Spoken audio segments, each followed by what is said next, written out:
So good morning to everyone, and I'd like to welcome everyone here today to our session today, which is a session on inclusive finance. And just as a sort of starting point, we know that after the impact of COVID-19 and the successive waves. We've really seen markets throughout the world and value chains throughout the world being impacted substantially. And as a result of the impacts of COVID-19, governments throughout the world have mobilized resources through various types of recovery packages. And a lot of attention has been focused on using these recovery packages to also further sustainability goals. And this includes investments in various types of mitigation options around decarbonization as well as adaptation options. With all of this attention, on the face of it, it would seem like a really good opportunity to push forward investment into sustainable markets and to allow us to meet our decarbonization goals throughout the world. But the reality sometimes is very different. And we know there are certain vulnerable stakeholders that are important stakeholders within low and middle income countries, such as green entrepreneurs and local green entrepreneurs at that, that often get in terms of receiving resources and support.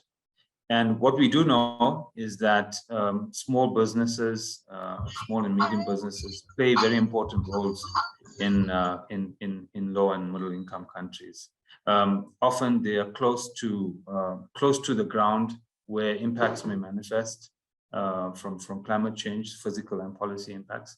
But also they are key drivers of innovation, specifically when it comes to the transition towards sustainable and low carbon technologies and value chains. So they're a really important part of economies like South Africa, and often require a lot of support. And time again, when we look at research that focuses on local green entrepreneurs and small and medium businesses within the green economy or within sustainable economies, finance is a key blockage. And it's not just the availability of finance, but it's also about structuring finance to suit the needs of local green entrepreneurs. So today's session is a focus on inclusive finance, and we have quite a lineup today. And we'd really like to welcome all our panelists and all of the attendees. Just as a matter of some house rules, we tried to keep these sessions informal, not very formal, so which is why we have it in a meeting structure. We do encourage debate and questions, and we specifically allow time for questions after the presentations. People can ask questions in the Q&A, or if you'd like to, if you'd like to ask the question directly and have your voice heard directly, then you can raise your hand, and we'll give you the stage to ask your questions to some of the panelists that we have here today. Another point I'd like to mention is that this is not it's very much an information sharing session, so it's not just for policymakers or just for researchers, but it's really inclusive. It's also targeted at green entrepreneurs and local green entrepreneurs as well. So we try to keep the space as inclusive as possible. That's just the point I wanted to make there as well.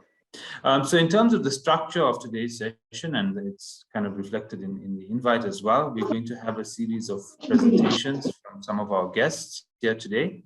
And afterwards, we're going to have a more general discussion where the floor will be opened to attendees to ask questions and draw on the expertise from some of our speakers here today. I just want to acknowledge that this is a TIPS event, and we are supported by the Green Economy Coalition, which is supported by the European Union. And I also should introduce myself as well. So my name is Mohammed Patel. I'm a senior economist at TIPS, and I work in our sustainable growth unit as part of the team where we focus a lot on economies in transition, on the just transition, on the growth of sustainable markets, and the decarbonization of existing value chains as well. TIPS is a policy research institute that focuses on industrial policy, sustainable growth, inequality, poverty alleviation. We work quite closely with the National Department of Trade, Industry and Competition, but we also work with other government partners as well as international donors as well. So that's just a brief on who TIPS is, if anyone is unaware. So without taking too much of time on my end, because we all are really here for the speakers, I'd like to introduce our first speaker, who is no stranger to small business development and sustainable development at that. Elise Hetting is a colleague of mine, and she's a researcher here at TIPS within our Sustainable Growth Unit. Elise has been actively involved in promoting sustainable development for more than 15 years. She was the executive coordinator for Ways to Wing, a Switch Africa Green project, and the incubation manager at South African Renewable Energy Incubator. Elise also actively supports youth-owned entrepreneurs at Youth Bridge Trust and women-owned entrepreneurs at Future Females Business School with business development support. So I'm going to hand it over to you, Elise, to take us through our first presentation today, and really look forward to it. Thank you. Yeah, my name is Elise Hetting. Mohammed did introduce me, and I'm today in a very good space where I'm very happy to share some insights after quite a long journey over the last year and a half, where we have taken time to research and really understand the voices of green entrepreneurs in our country from a very inclusive perspective. We have had lots of conversations with informal businesses, formal businesses, green businesses from different sectors of the economy, and also in different cycles of their business growth stages. So right from an ideation perspective to more matured businesses. And this is part of a study that we've conducted with a number of countries across the world. It's a contextual financial analysis for driving sustainable finance reforms for micro and small enterprises in South Africa. And the study is not just done by me. I have had two wonderful colleagues, Kiara and also Ntombi from our office, who supported me in this journey. So for today, what I'd like to share is just in terms of the approach. I think it's really important that we look at the research approach, some key findings and recommendations that we have to share today. So just the background on the project. Many of you that have been involved in the Green Economy Coalition Green Recovery Dialogues that we've been running over the last 6 months, you will be familiar with the Green Economy Coalition. We did share work from our policy analysis, Green Economy Policy Analysis in February this year. And yeah, I think it's important that we acknowledge our funder, the European Union, European delegation of South Africa, who's been supporting us with this initiative. And also to understand that I think the value of this study is that we've been looking at,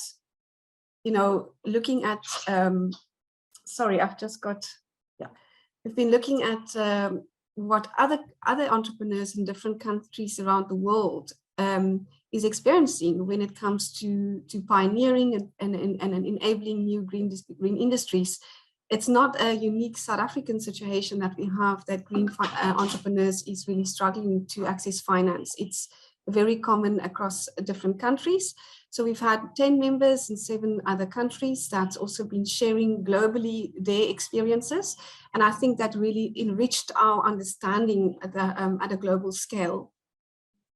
So yeah, today we'll just be sharing the key signature issues and also in terms of, the good practices, gaps and opportunities that we'd like to recommend, and further work that could strengthen finance and business support for local green entrepreneurs.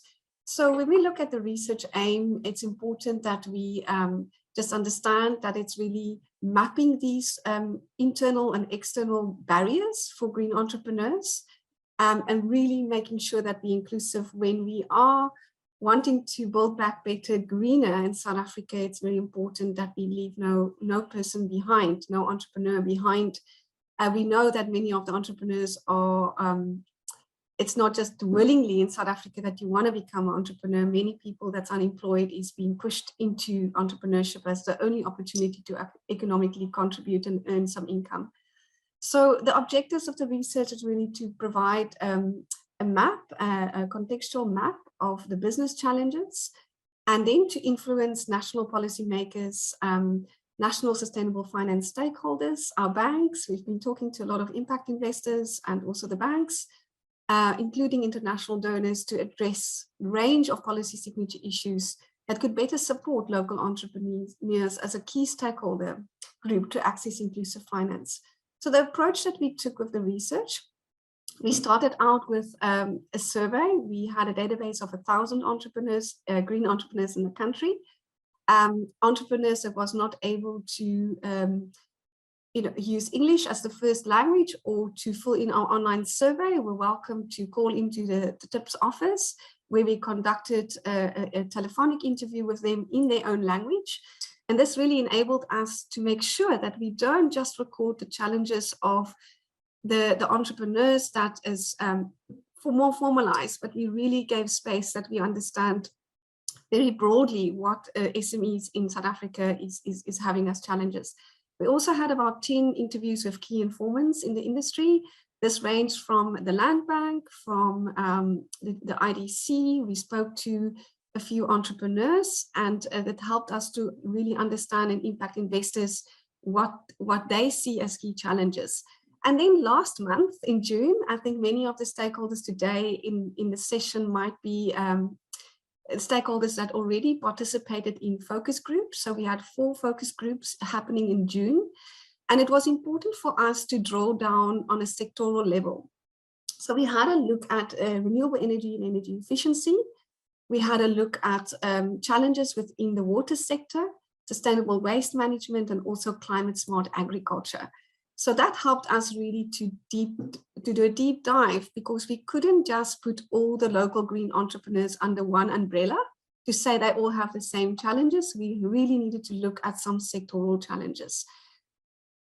Right, so just to let you know where we are in the picture. So we've started in December, and then at the moment we're in the data analysis phase, and we're starting to finalize all our insights. And we hope also that today's session, if there's any stakeholders that would like to still share some insights, we'll help to capture that. And then we will publicize our report in August.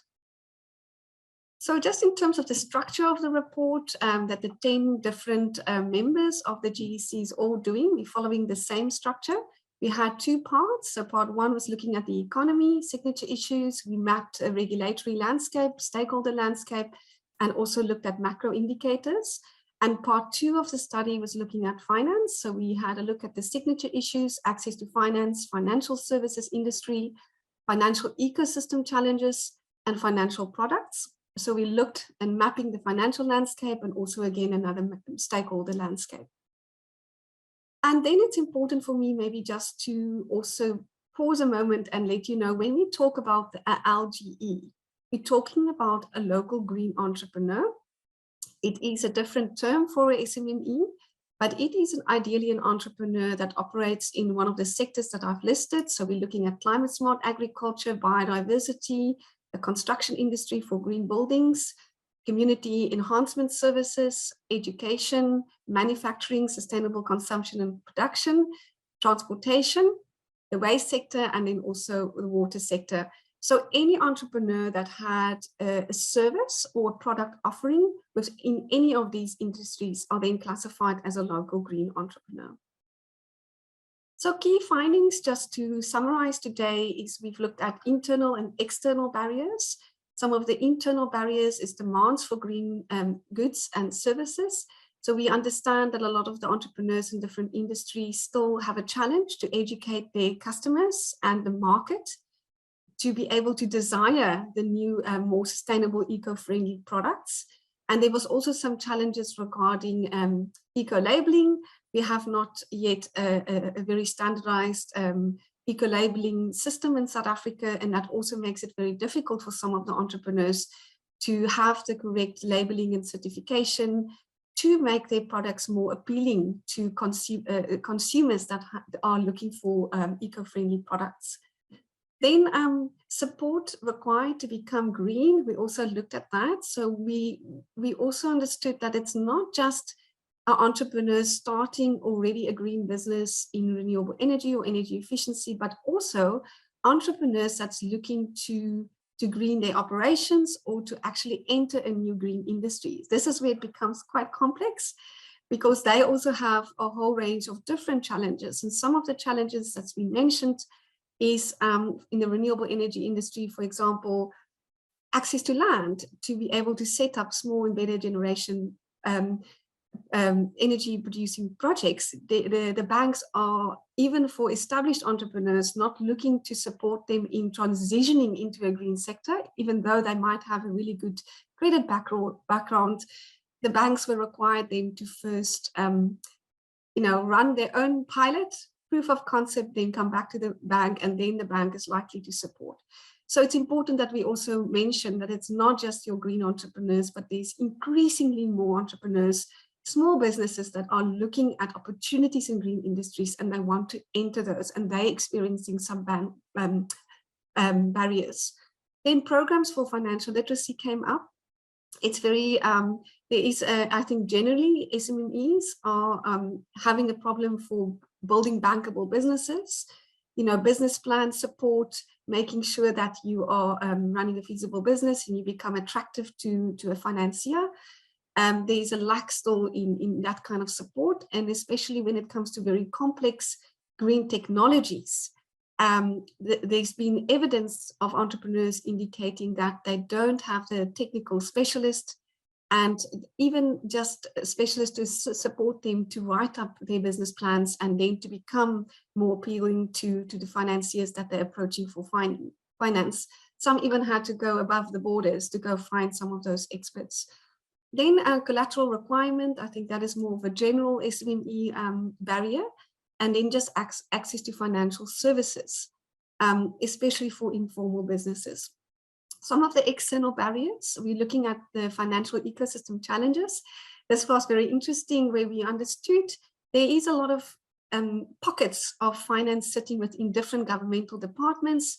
Even if we're talking to the Department of Small Business Development, they acknowledge that if you're going for a climate smart agricultural project, you need to go to a different department. And when you're looking at renewable energy, going to that department. And it's not necessarily that the availability of green finance, of opportunities is centralized within one depository. We know that Green Cape has done a lot of work, and they will share later today about their green finance database.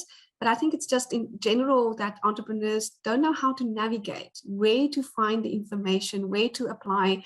The visibility in the financial ecosystem is still very limited, and that needs definitely some attention for entrepreneurs to understand where the opportunities are. Then banking regulations, we looked at regulatory landscape, stakeholder landscape, some of the blockages within friends and foes of enabling, and we'll talk a bit about that later.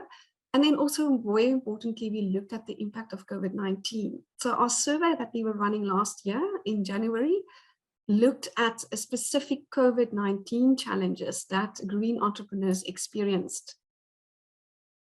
Then I think what's quite important, some kind of key highlights in terms of the sectoral findings, is that there is a huge gap for green finance. That is just something we need to acknowledge. In the renewable energy sector, we found a lot more female-owned enterprises looking to participate in small embedded generation projects. I mentioned it earlier, but they have access to land challenges and they have access to credit challenges. They also need quite substantial amounts of funding. It's not where you're looking at agricultural businesses and climate smart agriculture. If someone, for example, is starting to include hydroponics or different types of water-wise or LED growing technology within their agricultural practices, the amount of funding that an entrepreneur requires in that sector is very different than an entrepreneur who is in renewable energy.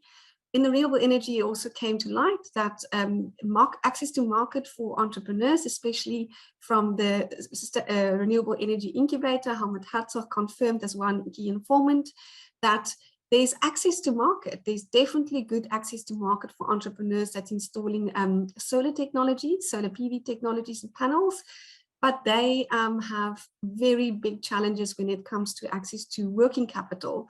On a short term, to finance around 350,000 Rand to 500,000 Rand of working capital so that they can purchase the technology and then install. That is a big challenge for them. Then in an agricultural sector, when we spoke to the Land Bank and also a couple of impact investors within climate smart agriculture, it was very clear that there is not a sufficient appetite from financiers to support investment in green technologies, especially in agricultural innovations. And this becomes a challenge because the inventors, the technology inventors, the green entrepreneurs don't have a space to land their technology. There's the risk appetite within financing a very early stage product development to understand if the product is going to be feasible and tested. So your technology readiness level 3 to about 6, there's a huge gap in funding in that area. And that stifles then the development of the technologies. And we're losing entrepreneurs who then go elsewhere to other countries to look at how they can actually fast forward and get their technology patented and into the market. So there's definitely a need for us to provide more finance in the early stage phases. Then in the waste sector, we were looking at, a very big difference of access to finance for waste entrepreneurs. We looked at every single kind of waste stream. So from your e-waste to organic waste, but we understood that a key highlight was the bridge between the informal and formal sector. And we understand that Petco is as quite a good innovative finance product app, but they are now able to track transactions. And this is an app that the more informal entrepreneurs are also able to load and then participate more in a formal economy. There's some interesting innovations that came out there. And in the water sector, we engaged with quite a few youth, unemployed youth, and the youth was in a program that they were looking at innovation, and there's huge challenges for youth-owned enterprises to be able to start their businesses in communities to address very pressing water quality and access to water challenges, which they feel they're quite equipped to address, but to just gain some traction with the financial incentives to be able to set up a business with very limited credit background is a very big barrier for these youth-owned enterprises. So this just gives you today a bit of a flavor of the kind of challenges we looked at, and then coming more towards the policy challenges. In May this year, the draft SMME and cooperative funding policy was released for comments, and unfortunately we found that this is still very silent on green. And a big challenge in our study that we had to look at in June, how could we engage with the Department of Small Business Development and the EDSE unit to alert them to the challenges that local green entrepreneurs are experiencing and advocate that they would start considering how to look at these challenges and integrate it into the funding policy before they would finalize that. That also then comes to maybe just some overall from the policy challenges. There's a mismatch between the supply and demand of SMME financing, limited effectiveness of government programs that's designed to support SMMEs. So there's a poor coordination between the various stakeholders, shortage of skills related to business acumen, lack of functional and accessible movable collateral registries, limited effectiveness of public procurement, contracting and payment certainty, which stifles the growth and funding prospects of SMEs and cooperatives, the cost of compliance, the lack of easy, fast and cheap business registration processes. And we know that there's been some progress made on that area, but there's still recorded challenges in this area from many of the entrepreneurs. Absence of tax regimes that compensate small businesses for the burden of tax compliance, quite heavy. Limited awareness of available business support, low levels of financial literacy, and lack of sorry, we mentioned that one. But I think this is a range of barriers and challenges that the policy did address.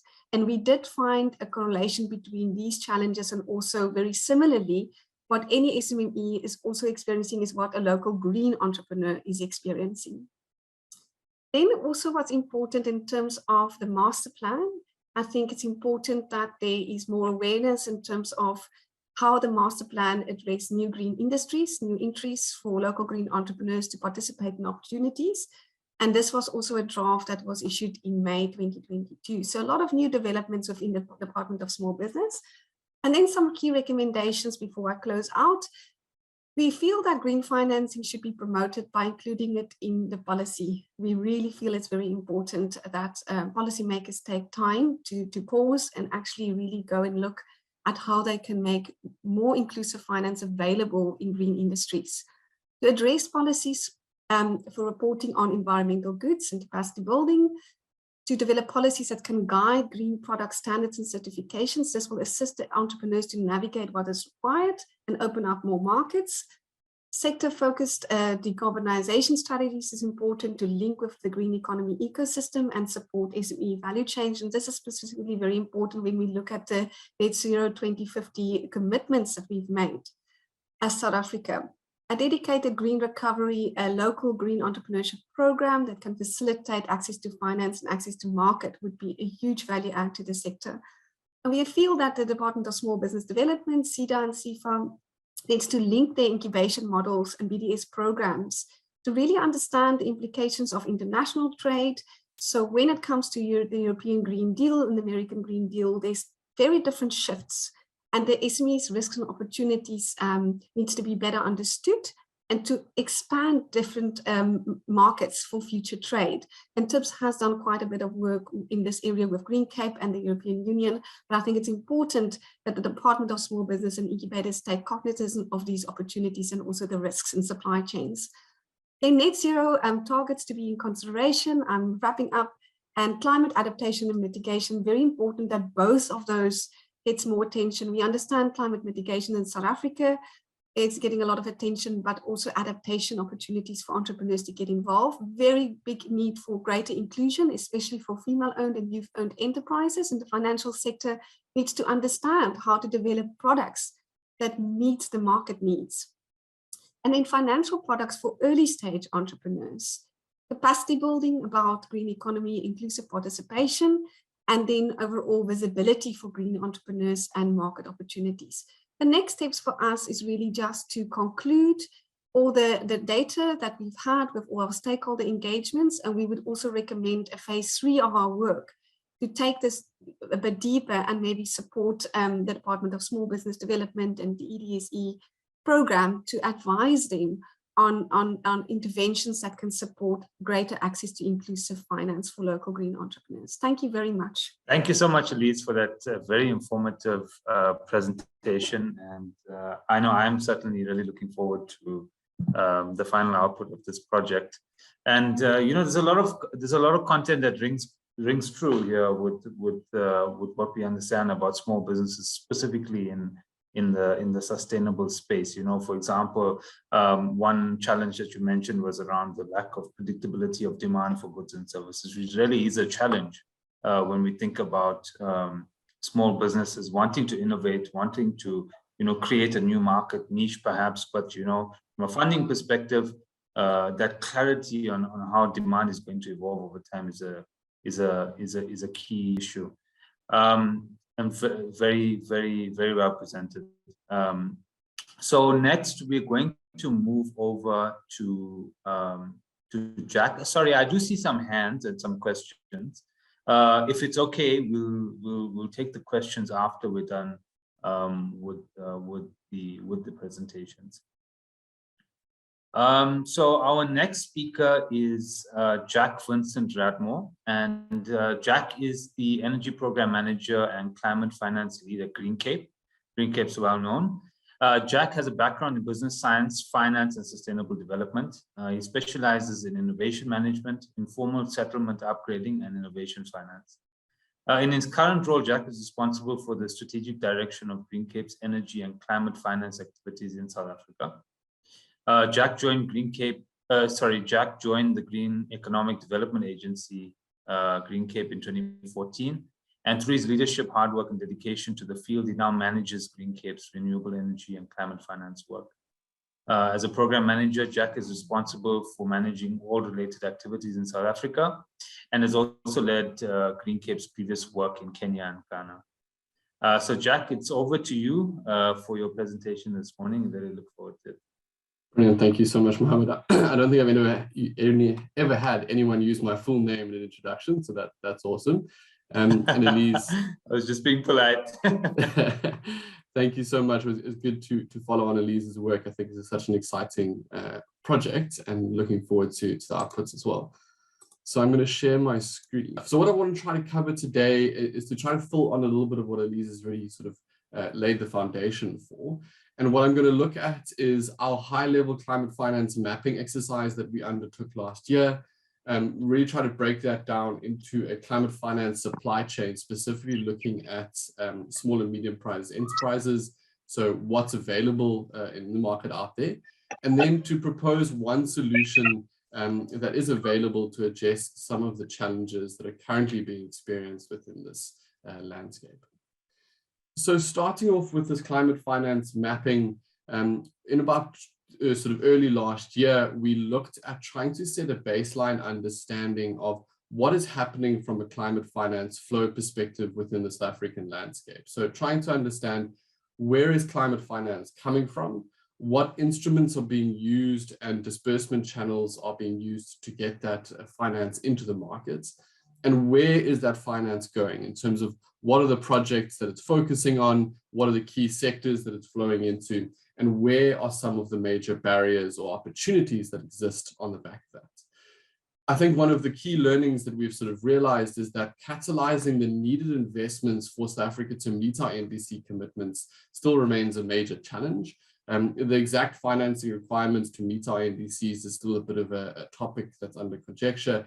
But one of the sort of most recent numbers that have come out was quite a while ago by the IDC, indicating that there's sort of an 8.9 trillion rand requirements over the next 15 years in order for us to meet our NDC commitments. Those were obviously the older NDC commitments, and I think the NBI is sort of undertaking a process to try to map that financing requirements under the new NDC commitments that have been made. So this report set an initial baseline. So what was tracked was 62.2 billion rands worth of investments. We used the 2017 and 2018 financial years, as that was the most sort of available data sets across our needed requirements.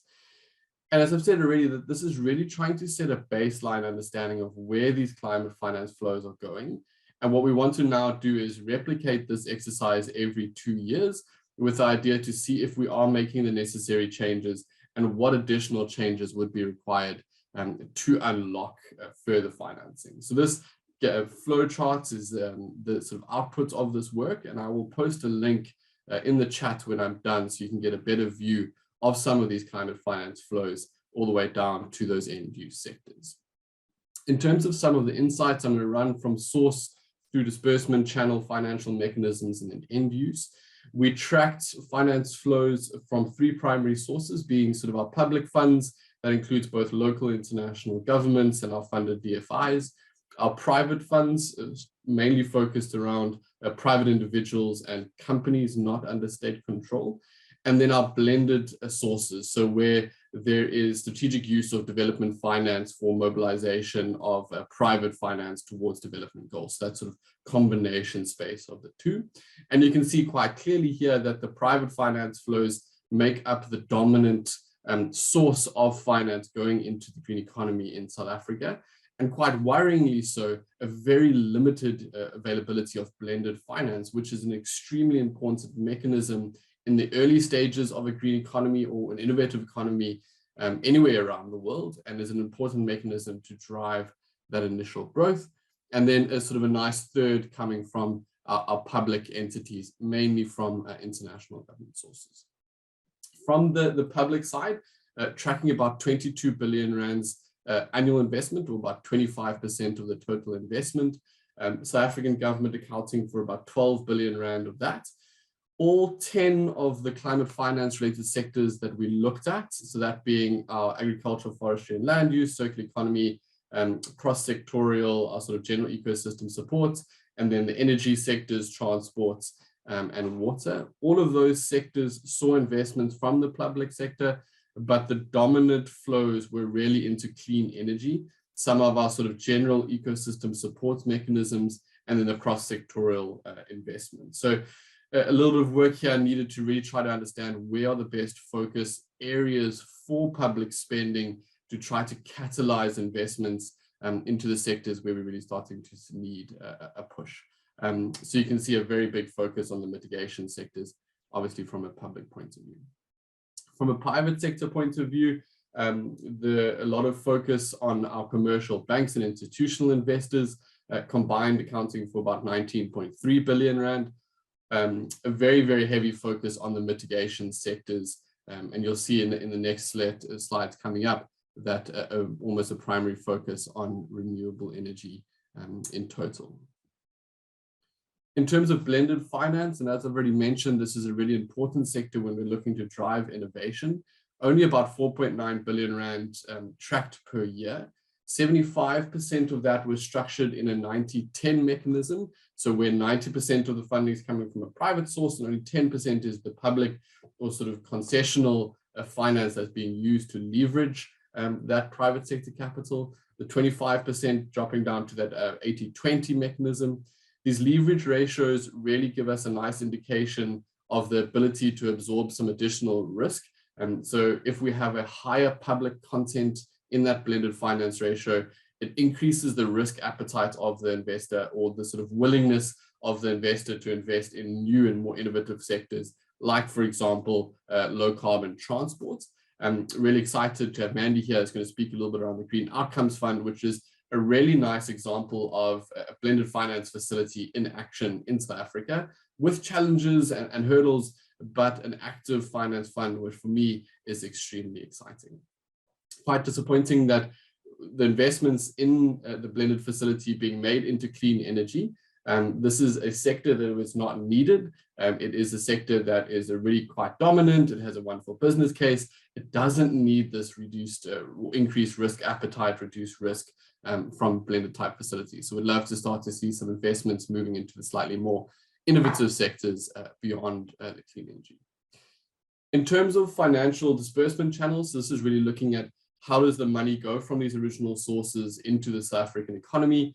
We mapped 12 different disbursement mechanisms, corporate and commercial institutions being the dominant one, accounting for about 29.5 billion. And you can see that 100% of those investments flow directly into clean energy, mainly in private generation. The South African government being another mechanism used to flow some of these funds through into the South African economy, and then directs investments and support programs from sort of bilateral, multilateral DFIs. Some really interesting insights coming from sort of national shifts and changes in the markets. For example, an upswing in agriculture investments from our national DFIs. And this was on back of the highly contagious avian flu outbreak in 2017. So a lot of support for farmers trying to recover on the back of that. So we can start to see how the ecosystem starts to play a role in guiding the investments. And I think we need to see more and more of that driving our investments going forward. From a financial mechanism point of view, or sort of instruments used, the landscape considered 5 different financial instruments, being grant, equity, concessional debt, normal sort of market rate debt, and then budget expenditure. Debt remained the sort of most dominant form of instrument that's being used by the market, with 36.5 billion rands tracked within the debt markets. And that is really majority being done at a market rate or above market rate. So debt remains really expensive in most cases, with only about 7.6 billion rand being marked as concessional. So either coming at a reduced rate or coming with some additional support mechanisms that come on the back of receiving that debt. Second was our equity, and mainly sort of later stage private equity, accounting for about 14 billion, and then the inclusion of some grant mechanisms. A really interesting insight for us is around this grant space. The grants are in very many cases either too small to be relevant or misaligned with the needs of the market. So quite a lot of work here to try to understand how best to use the grant mechanism to drive investments forward. In terms of end use, so where all this sort of finance ultimately ended up, majority flowing into the mitigation sectors, very limited into the adaptation sectors and dual benefits. So again, a lot of work needed to try to understand how do we move away from focusing only on the mitigation, although very important, but try to push some work into the adaptation space and investment into the adaptation space. And one of the calls that we're looking for in a transitionary space is try to understand what transitionary finance looks like. So what we're saying is that we can't move from nothing to everything in one step. There would be investments in, say, things like liquid natural gas, for example, which is a transitionary technology as we start to move from a sort of dirty energy sector towards a clean one. And how do we start to track some of those more transitionary finance uses that perhaps don't fit so nicely into mitigation, adaptation, or dual benefits. So mitigation, as I've said, predominantly focusing on the clean energy generation space. One thing to note that 2017, 2018, there was obviously no utility scale renewable energy investments made during that period. So we would expect that these numbers to be substantially higher if there were utility scale investments done. A small focus went into energy efficiency and demand side management, and then some nice work happening, particularly in the material recovery space from a circular economy perspective. From an adaptation space, mostly going into sort of the cross-sectorial work, but really nice to see, particularly on the back or just before the large droughts, quite a lot of going into the water conservation and demand supply management aspects of adaptation. And we can see most of this coming from the public sector, no private sector investments into the adaptation sectors were tracked during this, and then very limited from the blended finance facilities. So again, if we're looking at adaptation as this sort of very innovative space that needs support, we'd really like to see more of this blended finance structures going into adaptation focused work. In terms of the sort of dual benefits, a lot of focus on greenhouse gas reduction projects, and then a lot of focus on our sort of disaster risk management, both pre and post disaster, and then sort of our natural conservation and management, mainly from the public sector. And then really nice to see some blended finance going into the low carbon transport space, mainly in the battery electric vehicle and alternative fuel space. But I really see this as a sector that's going to continue to grow and show amazing opportunities across the board. But this is now a very high level sort of flow across South Africa. But what does this mean for local green entrepreneurs in South Africa? So with the Climate Finance Accelerator that's currently underway, we've tried to break down the climate finance supply chain to understand from an SME or small project perspective, what sources of finance is currently available, what is partially available. So it's either there and involved in South Africa, but perhaps not yet sort of available fully. And then where are there significant gaps where there are just simply no investors or instruments available and active that SMEs can actually access and make use of. So starting on the sources side, we'll see how I've tried to articulate this is in sort of a normal project development phases. So project initiation through project development, to your primary project financing, and then sort of our secondary market and refinancing. And we can see our commercial banks and private equity very much involved from that primary project phase, and through to secondary finance, but not as involved in the early stages. One of the lessons, and Elise highlighted this as well, is sort of a lack of available of early stage high risk venture capital facilities in South Africa. Massive gap and a massive need, particularly in this project inception or initiation and project development phases of the green economy, and I think across the board. When we start to look at some of the more sort of innovative new age funding sources, our impact investors, our angel investors, we start to see that there are some real significant gaps and inability for SMEs and green projects to actually access that. I still think that impact investing doesn't exist in South Africa. I haven't seen a clear show that impact investors are willing to invest in companies or projects that can achieve specific impacts, but perhaps don't have the financial return requirements. Really big gaps in our angel investment space all the way through to the primary project financing, and then some real challenges around that early stage climate funds as well. Not a lot of focus from these institutions around the secondary and refinancing markets yet, but we can really see where needs are required and where there is a potential push to add additional work from a source perspective. Again, a lot of focus from our international partners on the primary project funding. A little bit of support does exist, mainly from our national DFIs around the project development. The DBSA and IDC all have project development financing, but again, quite a big gap here, specifically from a grant funding point of view in the primary project space. So how do we make sure that the grants that are available are of the right size, easily accessible, and are aligned with the requirements of the project or SMEs looking to access them? From an instrument point of view, again, a very heavy focus on project finance. It's a complex space, but it really is the mechanism that the majority of the private sector would be using to provide primary project and sort of refinancing. There is some availability of the corporate bank loan, structured finance space, but as we've already heard, it's quite hard to access that. The sort of requirements from a bank is quite high in order to access that type of funding. Again, when we start to look at the sort of more innovative mechanisms, our green blue bonds, our sort of de-risking products and government spend, a couple of really significant gaps here.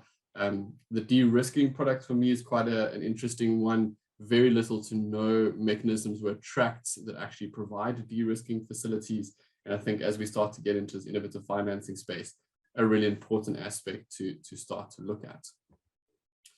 So a couple of the sort of learnings that we've indicated is that there obviously remains a number of gaps across the supply chain, especially in the early stage of project development. There really is quite a significant need for this risk or guarantee mitigation instruments to be structured and move alongside our current institutional investors to provide that support. And I think something like the Green Outcomes Fund is a really nice example of that guarantee or sort of risk mitigation instrument that can be used. We find that there really is no real venture capital industry in South Africa. They are making investments and calling themselves VCs, but perhaps invest later stage primary project financing and not interested in the early stage companies or projects. We've already spoken about the fact that there is this sort of limited project preparation funding, and we really do need this upfront concessional finance to reach bankability and offset perceived risks. One of the biggest call of actions from our side is that we need to start embedding climate mitigation and climate adaptation risks into credit and investment processes. So currently there are negative externalities that the environment is absorbing that investors aren't paying for. Until those investors are starting to embed those risks in their climate assessment, or in their investment assessments, we're not going to see finance on scale that we need. And then, as I already mentioned a few times, a real big push to try to see the opportunities in adaptation and to start to see our investors moving from a primary focus on mitigation towards the adaptation space as well. So I've now highlighted a lot of the challenges and the gaps, and I want to quickly highlight one of the potential solutions that are currently available. So this is the Climate Finance Accelerator Program. It's an accelerator program of the UK government in partnership with Green Cape and the NBI locally. The idea here is to provide direct support to green economy projects and SMEs in South Africa to improve project bankability, to increase visibility and access to investors, to provide direct support to companies, and then to make introductions to investors and accelerate that investment process. And this includes one-on-one coaching with technical and financial experts, group training sessions, investor workshops, and then ultimately the idea that this would be able to put you in front of a group of high potential investors that have been part of the entire process, that then allows the investment process to flow slightly more rapidly than what would traditionally be available. The applications opened at the beginning of this month and they close mid-August, so there's still a lot of time to make the application. Successful projects will be selected in early September and will kick off a 3 or 4 month in-depth acceleration process with that direct one-on-one coaching. And then in early January, we will have, or late January rather, next year, we'll have an investor workshop where projects will sit with investors, go through their projects, investors will give input, and ultimately build those relationships to get towards financing. In the first round of the CFA last year, we selected 13 companies that were supported. 4 of those companies have now gone to a sort of investment raise process, all raising about 10 million US. So there is a massive opportunity here, and we're really excited to see what comes from the second phase. And again, I will post a link to the sign up opportunity here. Please do make use of it. I think it's a really exciting opportunity. So hopefully that wasn't too quickly moved through, and there were some insights there. Very happy to share some more opportunities as we go along. But thank you so much for this opportunity, and looking forward to the rest of the discussion.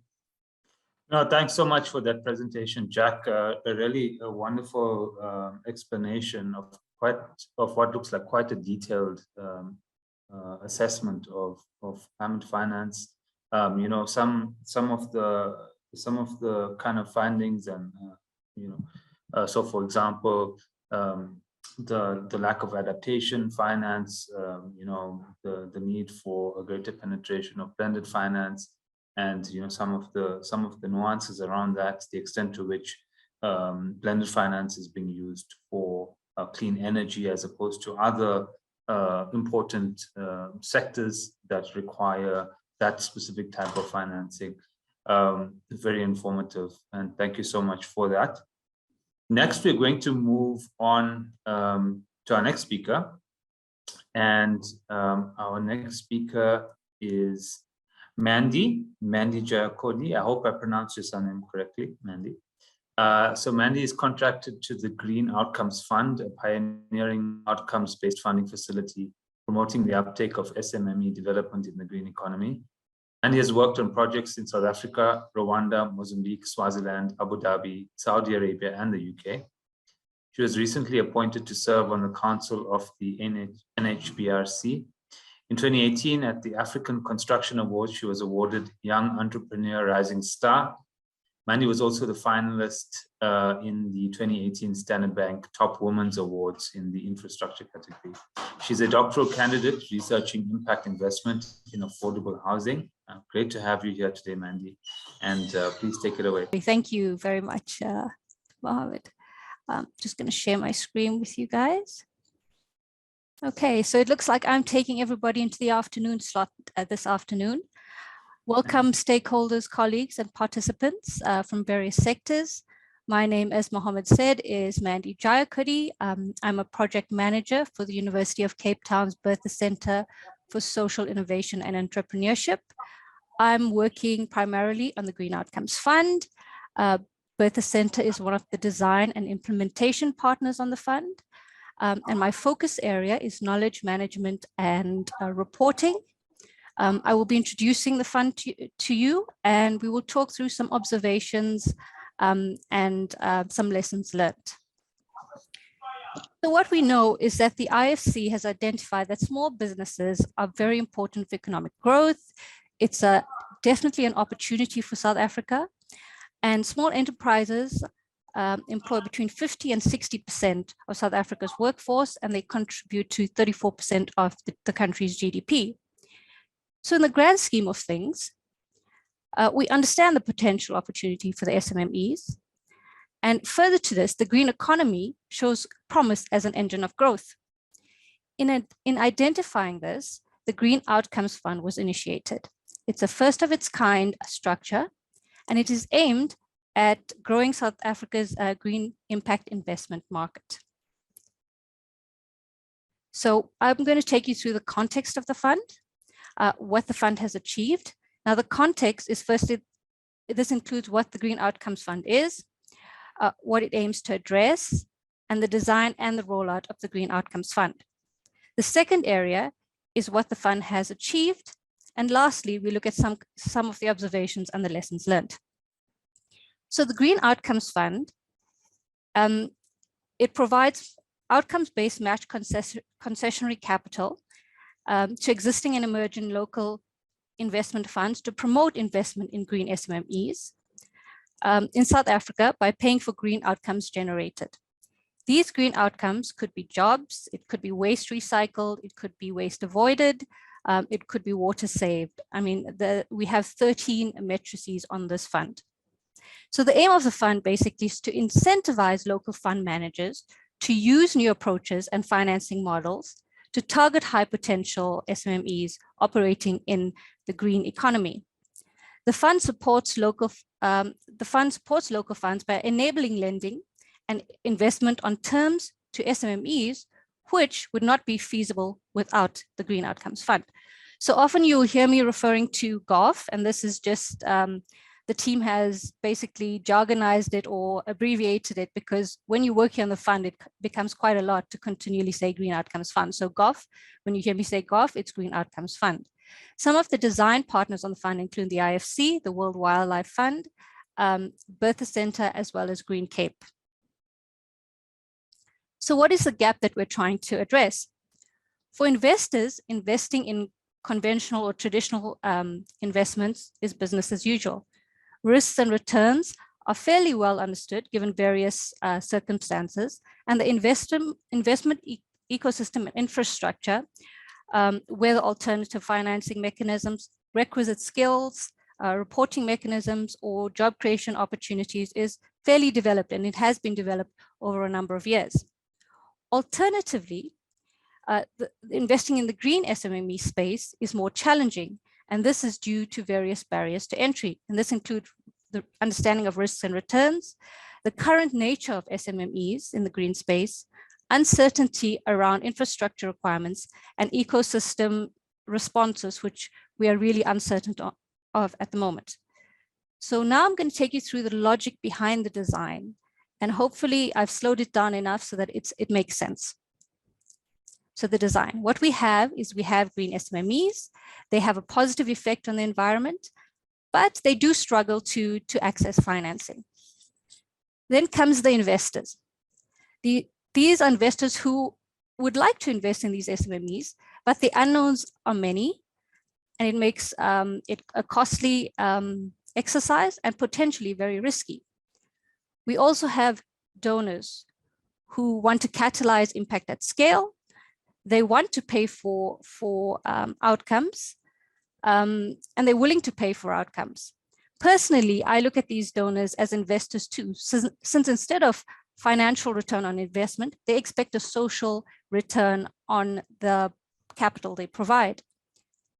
And GOF, or Green Outcomes Fund, basically is the intermediary in this interaction, and it provides the platform for this transaction. Now, the financing mechanism is as follows. Investors, the investor approves and agrees to fund SMMEs, and the investment is made. The SMME gains traction and green outcomes are generated. The SMME measures the green outcomes and reports this to GOF, or the Green Outcomes Fund. GOF then verifies these metrics and it reports to the donor, who then pays outcomes to the fund. So the capital dispersed for outcomes payments is used in one of 6 ways. So it's either business development support, technical assistance, in-house technical expertise, on lending or investment, or subsidized cost of capital.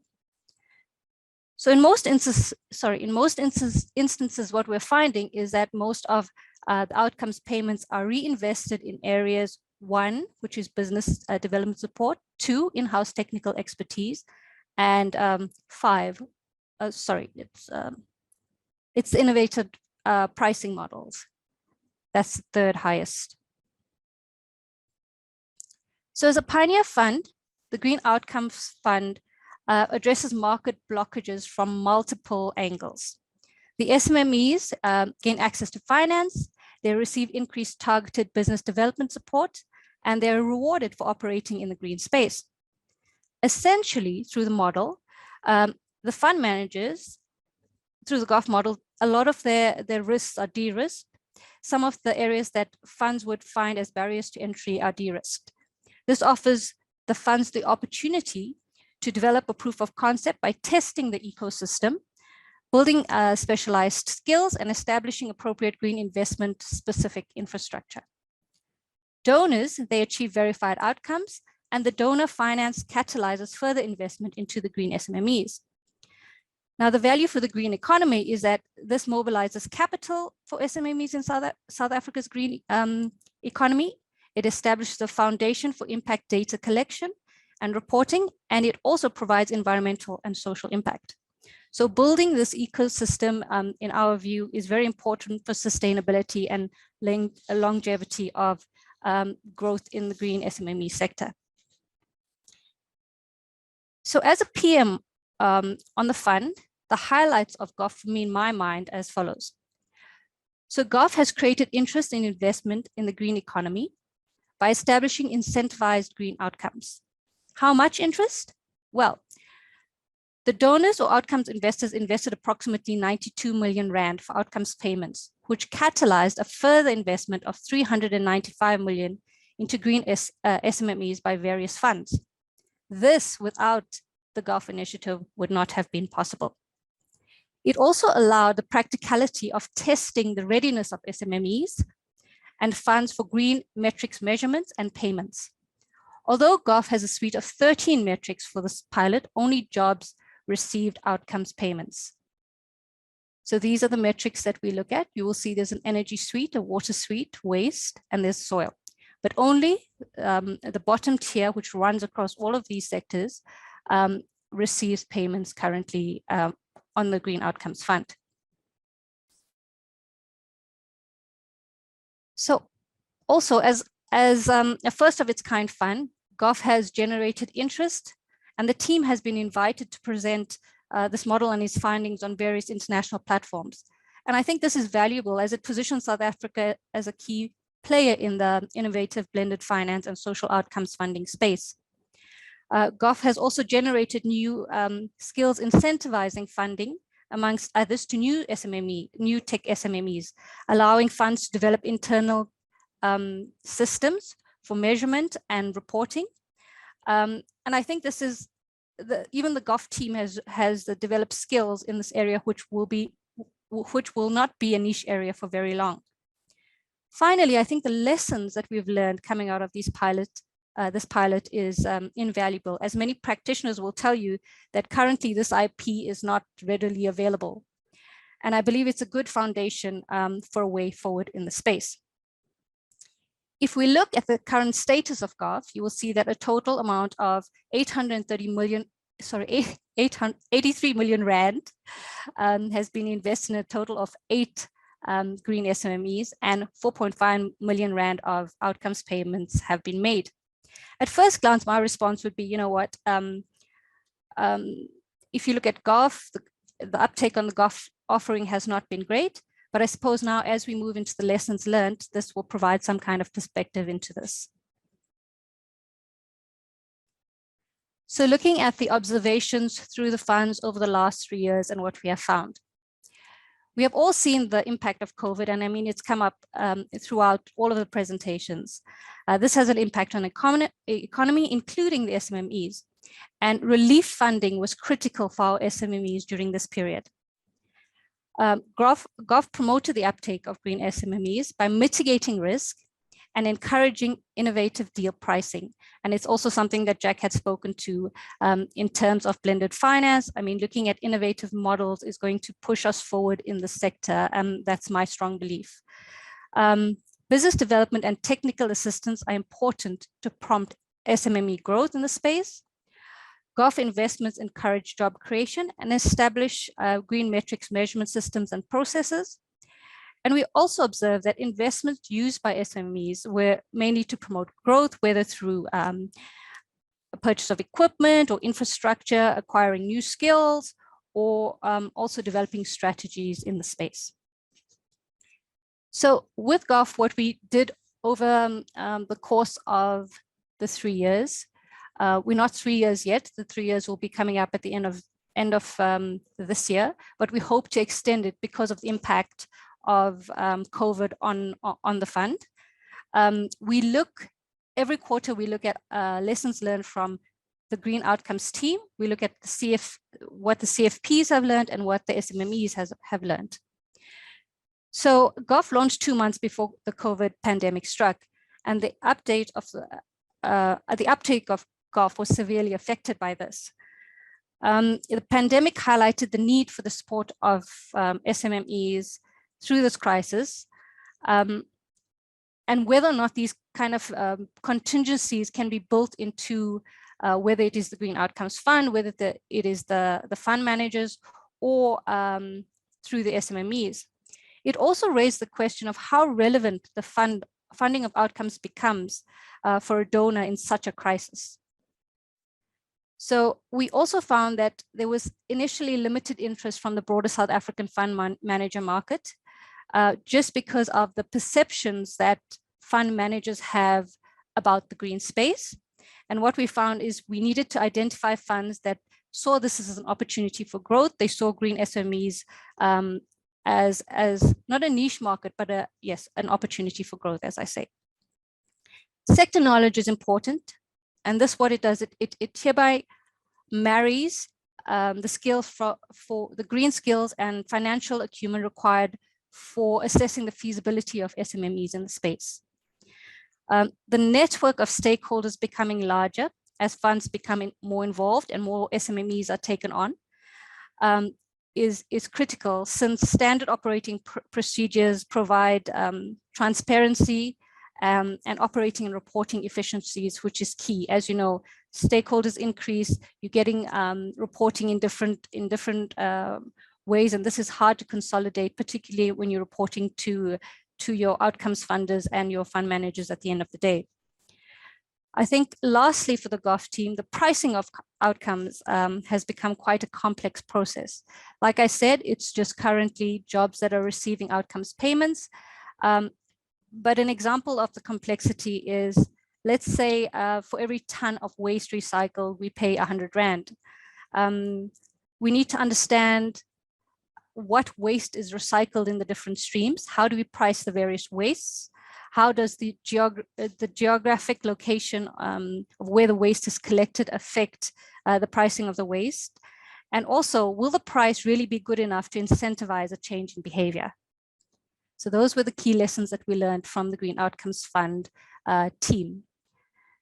So what we also saw, and the team reviewed lessons quarterly. And in some instances, it became evident that as GOF matured, the challenges and lessons over time also evolved. Having said this, poor quality and quantity of the SMME pipeline, this challenge recurred throughout the quarters. And this is concerning because it gives rise to a number of knock-on effect and challenges in that kind of chain of reaction. And if you're not given a big enough and diverse enough pool of SMEs to choose from, it's highly unlikely that you're going to achieve your targets. It also means that we found a lot of the same SMEs appear consistently in a number of funding circles. And another consideration is looking at the maturity of the SMEs entering the space. I think also what came up consistently was the cost of investing in green SMMEs, since the due diligence processes and the verification and monitoring was costly, and it took a lot of time for fund managers to get through this process. They also found that the SMMEs were slow in responding to information requirements through their investment process. And this, we're still not uncertain of what it could be. Maybe it's just the capacity, but possibly also it's SMMEs looking for better financing terms or looking for better opportunities in the space. The fund managers also mentioned that a number of funding requests fall outside of their mandate, or the size of the funding they're requesting is too small. And what they say, the fund managers refer to the right size of funding. And the reason being is that a small funding request and a large funding request basically have the same kind of input work up front in order to get it over the line. So they would rather deal with a certain size to make it profitable for them in the long run. What we found with the SMMEs is that the SMMEs were immature in monitoring and reporting, and this also had associated costs with them. It had time implications and technical costs associated with it. There is also a time lag in the investment to creating impacts. So you might make an investment, but jobs are only created 6 to 12 months down the line. And this was an issue, especially when outcomes are expected to be paid. The green metrics, the 13 metrics that we've developed, yes, they're quite broad, but what we found is that we need to be more flexible in including other matrices in there, just because individual businesses, they might be more specific, and we need to cater for that need. And lastly, but not least, is we needed to evaluate how permanent versus fixed term jobs is paid for as a social outcome. Since under the Green Outcomes Fund, we specifically currently only look at permanent jobs, but there were a number of fixed term jobs that were created. And this also speaks to the diversity of the businesses that we deal with. For instance, somebody in waste sector might have short-term contracts that they deal with, and there's a lot of fixed term jobs that are associated with that. So I think GOF has a lot to bring to the table. There's a lot to be learned from this exercise. And I think it does set a very, very good platform for building on in future and developing the space in a positive way. Thank you very much. Mandy, thank you so much for that presentation on the Green Outcomes Fund, or as you guys affectionately call it, GOF. Really, really insightful presentation, and thank you for sharing with us some of the internal dynamics as to how this process works. It certainly is the type of mechanism that we'd like to see more of and be scaled up and move to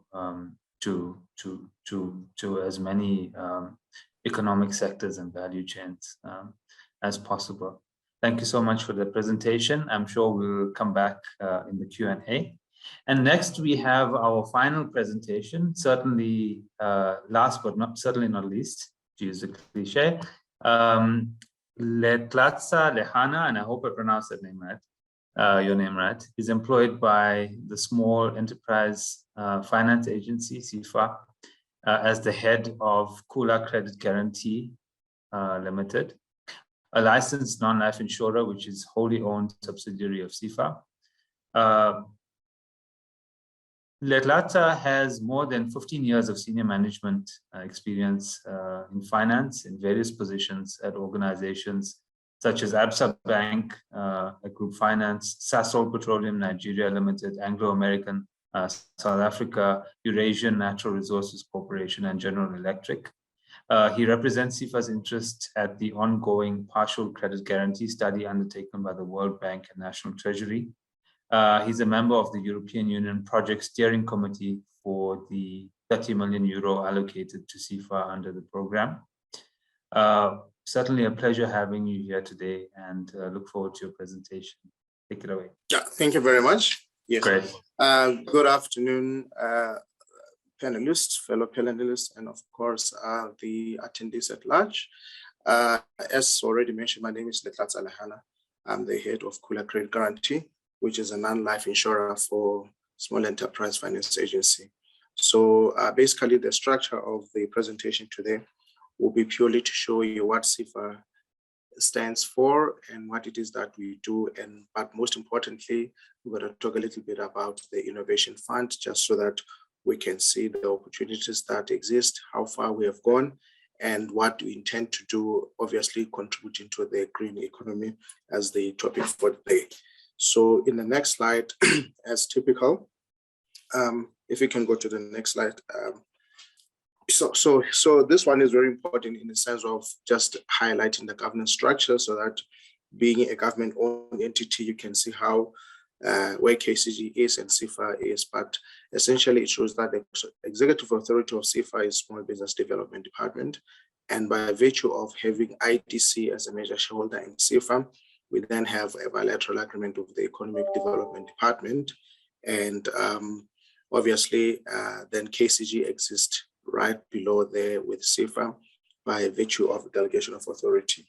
So under the SBD portfolio, you would normally have Small Enterprise Finance Agency, which talks to development finance, which in the previous slides, everybody has been talking about access to finance. And that's essentially why we exist, and we try to look for opportunities at all times. But not only finance is needed to the small enterprises, it's also business development support in services, in instances where you would find the client could even barely produce a business plan that's required.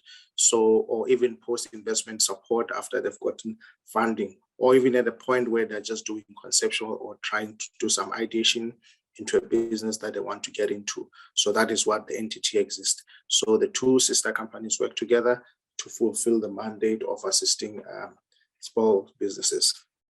In the next slide, I would like to talk about mostly the 5 principles underpinning CIFA's operations and strategy. So the most important thing, CIFA exists purely to address market failure. We do this by saying we need to crowd in private sector because we operate in high risk spaces. And a number of times you will notice that clients who would not ordinarily be financed by commercial banks would normally come to CIFA. This we do because on the 5 stages of business growth, from your ideation, concept, and startup, the majority of private lenders do not play in that space. So the state then had to take an initiative to say somebody has to be in that if we are to grow the economy of the Republic. And for that, CIFA then provides startup finance. So in so doing, it means we then have to consider even providing funding gaps to as little as 500 Rand to about 15 million. And for that, you will know that any commercial bank will not go into that space because the administrative cost of monitoring a small loan are just quite cumbersome, and they choose not to go into that space. But also, most importantly, in doing so, you then have to consider sustaining these SMMEs by providing capacity building and business support to enhance the viability of this SMMEs. And the other part that we do, we address the challenges that are faced by the small businesses. Remember, I've already spoken about the CEDA to say they provide business development support.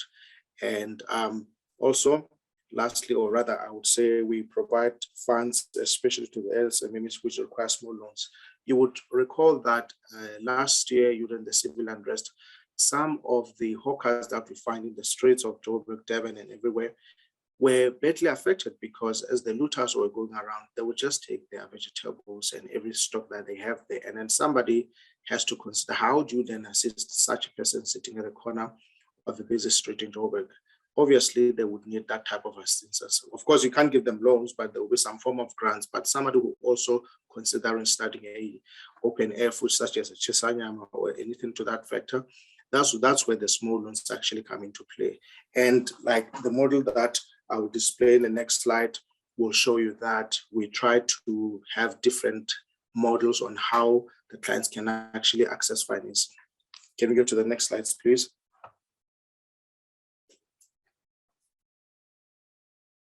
So the CIFA targeted groups are as such. CIFA, 70% of CIFA's funding has to go to Black people, at least 45% go to women, 25% has to go to youth, and 25% has to go to enterprises owned by township entrepreneurs and people living in rural communities. And there's an allocation of about 5% of that funding also has to go to people living with disability. This is a targeted approach to go and make interventions to this specific target of people because we are aware of the challenges that they have by virtue of being financially excluded. So you have to make considered effort to even have different pricing for these different sector groups as I've already mentioned. And the type of businesses that we do obviously will be anything from retail, wholesale, manufacturing, agro-processing, construction, mining, green industries, and that's the area for today. So in the next slide, if we can go to that one.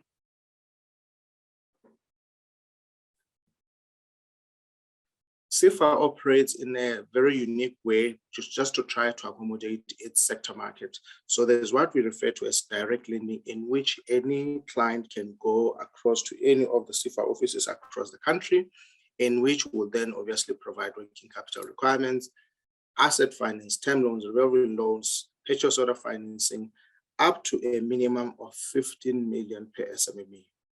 And this can be done over a period of 3 years. But by way of trying to expand and make a better reach, we acknowledge that at SIFA, we may not have the big balance sheet which the commercial banks and other private lenders may have. And therefore, we then have wholesale lending, which then crowd in private sector by making sure that we then channel our funds through a partnership with a retail financial intermediary or a microfinance intermediary or a corporate financial intermediary in that instance, purely to make sure that whatever the funds that they have, combining them with our funds, they're able to make, or rather to access a greater reach of SMMEs. Some of these wholesale lending partners or microfinance partners have specific targets either for a particular sector of the economy, or they're strong in a particular geographical location, or they're targeting purely women, or there's one that could be centered purely for the youth. So it's for that reason that SIFA operates in this manner, to have a targeted approach, but also leveraging on private sector so that you can actually reach a lot more clients than you would with just SIFA funding. The other important part that we do is through the credit guarantee, which will be a focus of the next slide. Under the Kruger credit guarantee, we also note that in most cases, clients lack collateral, which in the last 3 speakers, everybody has spoken about collateral. That's what the commercial banks would require. And by acknowledging that as a first point of lending, or rather requiring lending, a client will go to the commercial bank, and as they do so, they will be requested for collateral, which they would not have. But by SIFA partnering with the private bank, or however we may put it, they will then provide a collateral, which that client, when it comes in, the bank is then able to tap into the collateral that we've already put in place, such that the client's application then becomes successful, and they are then able to get better pricing because of the existence of that collateral. And the EU financing agreement, which is an agreement between the Republic of South Africa and the government of the EU, is looking at one important thing: the 3 challenges facing the country, which is unemployment, poverty, and inequality. And in order to do so, we're saying we need to develop and support the SMMEs and cooperatives, because it is through them, as already mentioned earlier, that they create the majority of sustainable jobs. So therefore, if we change that sector, you're then able to have impact. And the wholesale lending model, as I've already mentioned, is the one that has been preferred, that it will be used in order to access and assist in this sector, because of the initiatives that SIFA and other financial institutions will then do. But ideally, it's about that leveraging SIFA's own funding, and we partner with another person. For instance, if you go into what we call match funding, ideally a 1 million that SIFA would have would not go far, as opposed to partnering with another person who brings in that 2 million, then they're able to run a fund of about 3 million. So for bigger institutions like the banks, then there will be a match funding of 1:2, but the smaller entities, it will be a 1:1. Again, just purely to make sure that they funded as the larger pool is accessed of SMMEs. But then through our small enterprise development agency as well, we're able to provide business development support on these SMMEs that we've already financed, because if you do not do that part, there's a high chance that such SMMEs will obviously fail. So you try to do as much as you can that over and above providing the loan, this client is not going to fail. So I need to bring in the, all the mentorship that they may require, either from a bookkeeping, stock management, or any other essential services that they may need just to run that particular business. And also, even these financial institutions that we partner with, we need to make sure that we can build internal capacity so that they can be sustainable in order to pass on that particular benefit to their end user borrowers. Next slide, please. Of which SIFA is taking about 30 million euros of it. The other part is spread between DALRAT and other departments.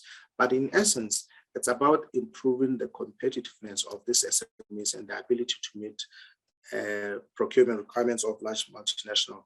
Ideally, we are saying we want to make sure that the SMEs can compete internationally, and of course, they need to start nationally first. So that's where the support for their business development support comes in, because by them being competitive nationally, then they can take opportunities to grow internationally. But over and above that, the departments themselves, which are assisting this SMEs, that's such as your DSBT and DALRAT, are then given additional support as well to improve in terms of your red tape, regulatory requirements and reporting and all of that, just so that themselves as the unit, they can, or rather as the departments, can operate effectively so that they're able to deliver on the mandate which they're trying to pursue. And in doing so, you are then able to improve access to finance to SMEs, because in as much as there's finance, but it's about how is this finance, can an ordinary SME access it easily? So it's those things that this fund is trying to achieve. But in particular, the one that SIFA running, which is 30 million euros, is split into two. There's the 10 million euros, which is the ESD fund, self-explanatory. It's about improving the enterprise supply development initiatives with either commercial banks or other financial institutions. But the important thing here, which I've already mentioned, is about match funding. So this fund will operate in a manner that all our partners have to match the funding that SIFA is already providing to them. For instance, if it's a 10 million rand, so 10 million South African rands, you need to bring your own 10 million as a financial institution so that you are able to provide a larger funding to a number of SMEs. But of course, if you're a big guy like a bank, obviously you have to do a 1 to 2 because your pockets are deeper than we would have. So by running a larger pool, you are able to assist your SMEs. But again, it also talks to the preferential pricing, which then has to filter through from us to you and obviously to the SMEs that are going to assist. So under the Innovation Fund, the idea there, as I mentioned earlier on, it's about the impact that the Innovation Fund can have over a simple loan, because a typical loan of R1 million is actually R1 million in an economy. However, if you do it via a guarantee, you are able to derive at least 6 times of that million, turning into a 6 million into the economy. And how do you do that? Because if I have a 1 million and I'm going to guarantee you, it means you as a partner financial institution, you are then using your own balance sheet. And as KCG, we are simply providing a guarantee that should your SMEs have a default and are able to pay you, we are then coming in and assisting in that default. But obviously, had you then raised your own 1 million without the guarantee, you would have lost the entire million. But with the guarantee, you're only possibly using only 200,000. So it means in terms of reserving, I need to reserve a certain amount of money just so that this 1 million can then access a number of financiers, and I'm just pledging so the 1 million can actually run a longer mile than you would have had if it were just a loan.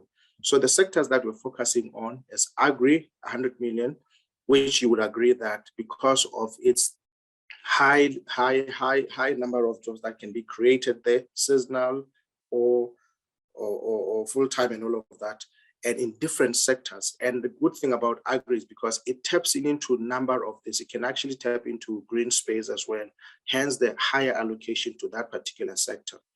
And we also have green industries in particular. We have given them about 33.3 million. That is what we intend to do. And we do have transactions that, as I've already mentioned, that can go through an agribusiness.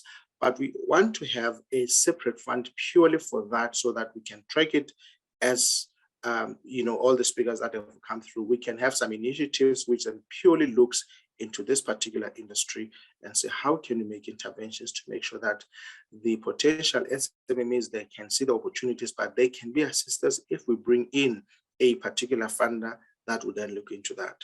We also have ICT at 33.3 million. There are opportunities there, of course, for SMEs, and we want to go into primary healthcare as well under medical, or your young graduates who are doctors and trying to own a forget the name, but maybe a Medicross type of a setup where they come together and they try to build themselves rather than being, full-time employed. But you want to create an idea of, people actually owning business so they can create jobs rather than turning people into employees. And under the microfinance as well, we have two initiatives, which are the automotive and the spaza. So in the next slides, I will then be able to explain how far we have got in this 5 initiatives and what we still intend to do. So recently, we have just signed up an 80 million partnership with Standard Bank of South Africa. And what Standard Bank is saying, look, we're going to have a business development service provider called Deciduous Fruit Development Chamber. What DFDC stands for, they actually represent the majority of small emerging black growers in the stone and palm fruit. And as you can see on the table below that, the available land is about 54,000.1 hectares available of land. And of that, the majority, of course, it's an open secret, it will be in the Western Cape at about 45.8. And of that, black participation is only 1.76. And overall, black participation across the province is just around 2.16. Without making this targeted approach of saying, I need to change this landscape to make sure there's a lot of black participation, you will then be doing yourself a disservice if you do not do that. Because if the majority of your population is actually excluded from participating in mainstream economy, you're actually killing up your own GDP because you are creating a situation where people are going to be dependent on grants rather than actually being producers. So you have to make efforts and have a long-term view into how this is going to help. One of the issues that we try to do, and it has already been addressed, it's about unlocking barriers of entry, which includes access to funding and access to land.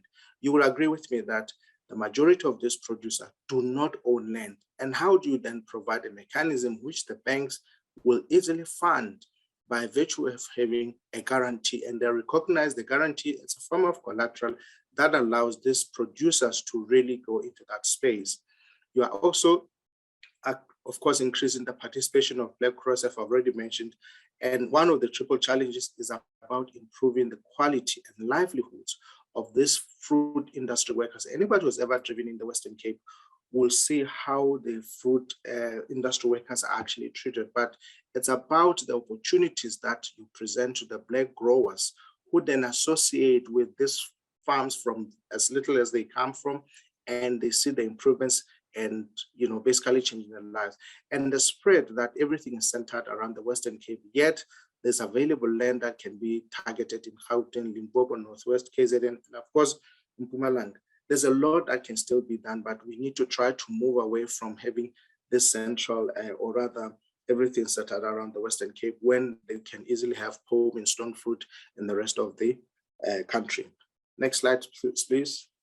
So in this one in particular, again, similar to the challenge that are faced by the fruit growers, the industry is actually growing, and South Africa has a lot of essential oils or the herbs that can be harnessed in order to make either perfumes, either deodorants, beverages, flavoring, and of course, domestic and other industrial cleaning products.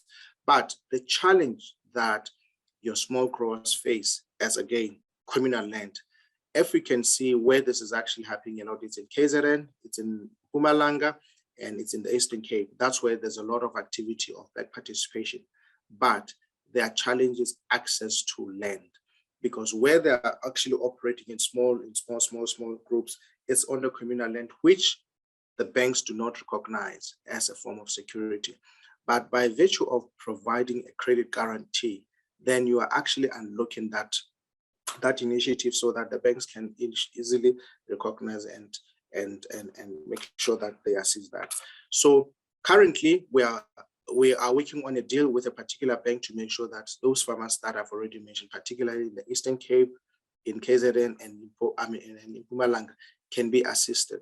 So it's a deal that is underway. The amount that's allocated for that is 20 million, because you would recall that on the other side, we've already given the fruit growers about 80 million. So the total funding for agriculture is going to be about 100 million. However, if if there are chances that we can even go beyond that, it's something that obviously would require motivation, but I'm sure we can do it because it's about what is available and the opportunities that are presented to the small-scale farmers. On the next slide, it's something also that we have already done, and we are simply having different challenges, but we also got into the cotton farming with Mr. Price. And the reason that I'm mentioning Mr. Price should actually, you need to ask yourself, why is Mr. Price in the lending space? Mr. Price Group found themselves in this space because they said the only way to change South African cotton is to make sure that the entire value chain actually operates within the country. You don't have a situation where the cotton growers, after harvesting, they basically export their link cotton to countries like Pakistan, Bangladesh, India, China, and maybe even closer to home to Swaziland, purely because the prices there are much better than you get locally. But if you then commit through retailers such as Mr. Price to say, I will commit that every produce that comes from small-scale farmers, I'll make sure that it comes through to the factory at the yarn level to make sure that whatever is produced by local growers goes to local spinners, and it goes to the local yarn, and it's thread and it's dyed and it's cut. The CMTs, everything happens locally. That is how Mr. Price is able to sustain their clothing to be of affordable pricing. It's not because it's poor quality, it's because it's locally produced, the entire value chain. So the likes of other retailers, of course, such as your Woolworths, Ackermans, and Edcon are also seeing the benefit into that. However, they are not lenders. So, and the challenge of that is what we have seen. Look, when we started with this initiative in 2017-18, we had about 13 co-ops, which just translated to about 190 farmers. But by 2021, we're sitting at about 31 co-ops with 748 farmers assisted. And in that, it even changed. You can see the participation of Black women actually increased from 60%. Actually, we kind of maintained it throughout. But what's also important is that our loans were as little as about 2 million at the time when we started. By 2021, we're sitting at about 10 million. And in doing so, we did not only concentrate only on the cotton growers, but also on the disbursement to Black suppliers, your fertilizers, herbicides, insecticides. We then had to make sure that we procure also from Black producers. So zero, of course, that was a start of the pilot. By the time we finished, we're sitting at about 1.1 million.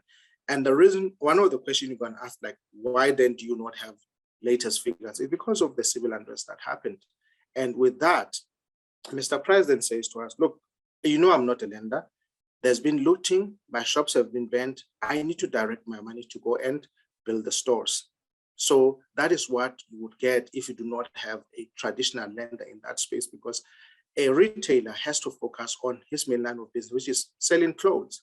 So we are then still trying to get some of the commercial banks, which is quite promising that at least this year we will have the funds ready by the time we get to the planting season in October, November. So that's where we are right now. But this is a model that has actually seen a great success, and we still are hopeful that we have a good partner in the form of a commercial bank that will come along and really assist these farmers in Limpopo and Mpumalanga. But most importantly, you can see even our plans is actually now to grow into Northern Cape, to Free State, and of course, all the other provinces where cotton can actually grow. Because the livelihood of those farmers in that region, they cannot even plant grain. They are mostly into cotton farming because of the environment in which they are in. So they can only interchange with, or rather exchange with, they can do crop rotation with sugar cane. But those ones who are in dry land do not have such opportunities because to them it will be costly. So they only stick to cotton. So you need much assistance in that regard. Next slide, please. The other one that we are doing, you remember I mentioned that apart from agriculture, green economy, ICT, and medical, we also have microfinance. Under microfinance, we've got automotive, and we also have spaza shops. So we'll talk about that one just now. But under the automotive, we are looking at those mechanics from your auto body repairers, from auto mechanics, spare shop, auto fitment centers. And these are guys who are sitting in the township, probably repairing a car under some tree or home-based, but they do not have access to finance. And ordinarily, if you're to assist them purely with loan, they may not survive. So we have actually done a little bit of research with the banks to actually check the funding requirements of these 4 groups. And ideally, they would need a grant of at least 20% to sustain their business. And in doing so, you kind of assist them to say, this is the guy who's already in existence, and he has been at least 5 years in operation. Because, you know, somebody who repairs a car in the township, that business gets sustained forever. It does not go over. It is there forever. And our idea is to make sure that they also have assistance in terms of getting the opportunities, but we do that through grant funding. And for those ones which are purely startups, we also assist them through normal CFA lending. And the last slide, we're going to talk about the Spaza Shop as well. If we can get to the last slide. So under the Spaza Shop support program, here we are simply assisting the Spaza Shop owners and general dealers in the township and rural economy, in the rural settlements, who were obviously affected by the hard lockdown, because during that time, you would agree that a lot of township dwellers could not even go and access those Spaza shops.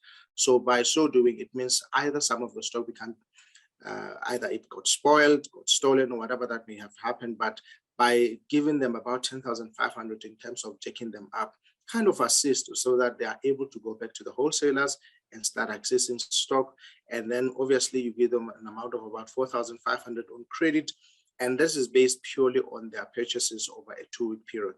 So essentially, this is just an economic recovery program, which then boosts them so that they can become active participants rather than go and queue at the SASSA grant. So a 10.5 grant and a 4.5 credit assist the Spaza Shop owners. So this is essentially what the Innovation Fund actually tries to do in assisting the participation of the SMEs. That would then conclude my presentation. Thank you very much. Thank you so much for that presentation, Latsa. And I'd like to invite all of our panelists to switch on their videos, if they can. And we can open the floor for some questions from our audience. You know, we have a lot of good expertise here. And if there are any questions around some of the content that's been presented today, and you know, some of the various projects and initiatives that are going on, what would be a good way is for you to raise your hand, and then once we open the floor to you, if you can just introduce yourself, where you're from, and then you can proceed with your question and who it's for. So I see Mallory's got his or her hand up. Sorry, I don't know the gender. So please go ahead. Yes, let me say good afternoon, everybody. You know, I'm very much impressed about what Litata Lehana was actually presenting on SEFA, all right? And then with me, I'm seeing a situation where, you know, you are having a farm, all right? And in this farm, you want to improve the irrigation scheme system, whereby you are, instead of actually relying on the grid, electrical grid of ESCOM, then you end up setting up a system where you can end up draining the borehole water to supply your macadamia system and whatever. So this kind of support, how does one look at it if one look at the SEFA grant of a 50-50 basis? Is it this one applicable, or what other kind of a support system can you provide if you are stuck with a situation of that nature, where you yourself, you are having almost a collateral of your farm as a base? Thank you very much. Great, thanks, Mallory. Latsa, I guess the question was for CFA funding, so maybe that's positioned with you, but other speakers also feel free to add in through other, you know, other programs or initiatives that could assist.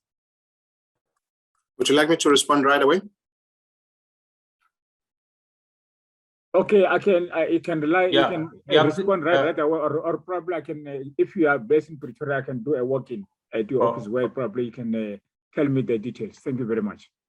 Okay, thanks, Mallory. Lelatsa, you can answer the question. Yes. So what Mahori is actually mentioning with regard to collateral being his farm. So the whole idea of the guarantee is to actually regulate that, to make sure that he does not put his farm as collateral, but rather use CIFA's credit guarantee as collateral, then he's able to access additional funding.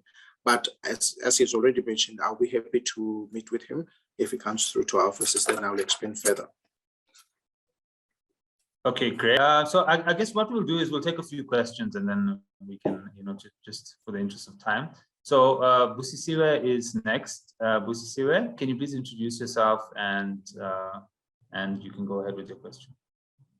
Good afternoon, everybody. My name is Busisiwe, shortly called Busi. I'm from the Eastern Cape. I'm an agroecology farmer and I'm a graduate from Future Females Business School. Elise was my coach. Thank you so much for the opportunity and thank you so much for the information that has been shared.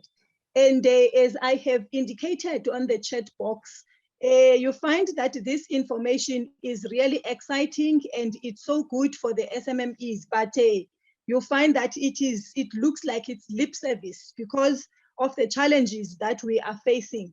For instance, I'm in the green space, I'm a female, I'm an SMME in a startup, I have got land, but it is so difficult to penetrate to this funding for the reasons that I have put on the chat box, that you sometimes phone a certain a company and then you don't get through to the landline that is put on the website, and you can even write emails that are not responded to.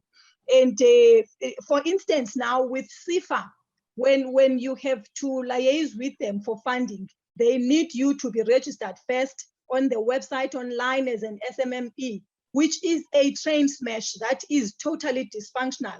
And somebody asked me here if I should be going to Department of Small Business. I did that and they emailed me back to say I must consult CIFA, which I phone and I don't get any joy from that one.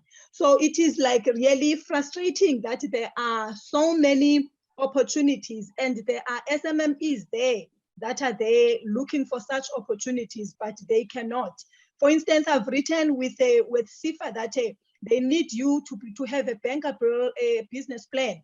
And the very same business plan was funded for by the government through CEDA, or DALRAT has made that for you, but then CIFA will not approve that business plan. So what do we do in such? Really, it's really frustrating to see that there are so many opportunities, but we as SMMEs that are Black people, females, that are being prioritized, but we cannot penetrate through these opportunities. Thank you so much.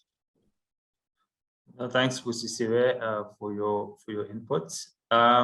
Rosaline, I see you've got your hand up as well. We'll take your question. If you could just introduce yourself first, and then you can go ahead. Good afternoon, all. Thank you so much for the opportunity. Thank you to TIPS for granting us this opportunity. I'm also a farmer based in Merton. I do hydroponic farming. I'm also, like Busisiwe, a future female graduate. My question is more or less that of Busisiwe. We are females. We are in the agricultural sector and we have tried to go through CIFA to do our applications. Like right now, I've managed to put one hydroponic tunnel on my farm with my own personal money, but I need to expand to have more, because in agriculture, it's all about numbers. You have to have more tunnels to have more produce to be able to make it in the market. So my question is, how can CIFA or any other funders assist us in the agricultural sector, especially us in the green tech sector? Because I think hydroponic falls in the sustainable agriculture. So we would really want help in this We have attended so many webinars where we get a lot of good feedback, but then it never materializes. So I would really wish that this platform could be a breaking point for most of us farmers here. Thank you so much. Thanks, Rosalind, for that. So I guess perhaps Lelatsa, you could address some of the CIFA questions first, and then we could also, pose the question around specifically Rosalind's question around agriculture and potential financing options for that. So Lelatsa, we had Busisiwe with the previous question. Do you want to perhaps address that? Yes, thank you, and thanks for the question. I think the two questions from Busi and Rosalind are kind of interrelated because it's about access to the actual line, which sometimes is rather frustrating. I think we've had a couple of challenges recently, with like any other system where you always try to improve your online system application forms, because there's been, of course, criticism a number of times that the form is too complicated. How do we then make it easy and more readable to the users? So that has actually been quite some frustration for some time, but I'm quite certain that it's about, I think about 2 weeks back, it has actually been confirmed that it is actually properly and clients can actually log in. In fact, we did a test about it sometime last week, and it is actually working properly. But apart from that, the access to finance insofar as agriculture is concerned, there's about 3 ways, because it's CIFA direct lending, as I've already mentioned, which I think the two, Busi and Rosalind actually are referring to as going through CIFA direct lending. But over and above that, we have partners in the form of CIFA Land Reform Empowerment Facility, which we have partnered with other clients, which I will obviously, if they can send me emails afterwards, I'll then be able to respond to them who to contact. And over and above that, there's a credit guarantee, which then also look into those particular applications.